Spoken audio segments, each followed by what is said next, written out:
வணக்கம், உற்சாக வணக்கங்கள். ஈழத்து மக்கள்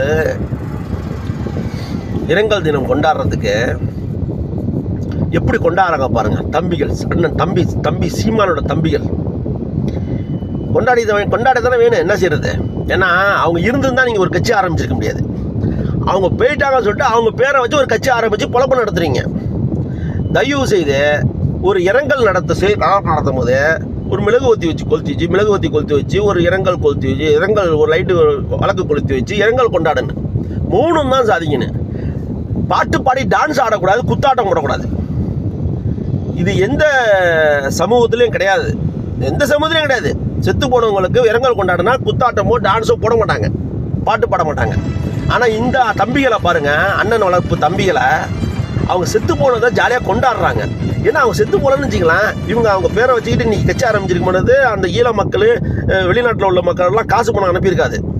இப்போ காசு பணம் வெளிநாட்டில் தான் அந்த ஈழ மக்கள் அனுப்புது, அதை வச்சுட்டு இவங்க கொண்டாடுறாங்க. இது இன்னும் இந்த மக்கள் இந்த காசு பணம் அனுப்புதில்ல, அந்த மக்களுக்கு தான் இந்த செய்தி. இன்னும் காசு பணம் அனுப்பட்டோம், இன்னும் கொண்டாடட்டும், இன்னும் கொலுக்கிட்டோம்.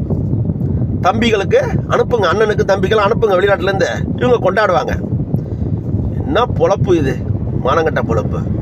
கவலை வருத்தம் தெரிய வைக்கிறதுக்கு விட்டுட்டு குத்தாட்டம் போட்டு டான்ஸ் ஆடிட்டு நீங்கள் தம்பிகள். உற்சாக வணக்கங்கள் தம்பிகளா, வாழ்க வளமுடன், வாழ்த்துக்கள் உங்களுக்கு. வாழுங்க.